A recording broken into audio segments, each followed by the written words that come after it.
আবারও চলে এলাম বন্ধুরা, দেখতে পাচ্ছ হোটেলে,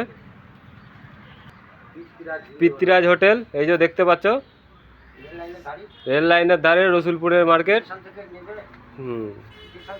স্টেশন থেকে নেমে এসেই এখানে জালের দোকান আছে, এই গলি দিয়ে ঢুকতেই এই হোটেলটি এখন দারুণ সুস্বাদু খাবার রান্না করছে, সব রকমই পাওয়া যায়।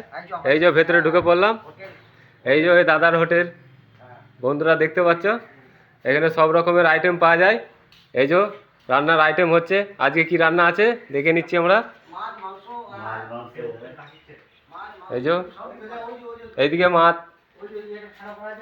ওই যে হোটেল সাইজ লাইলেন টাকার মাছ।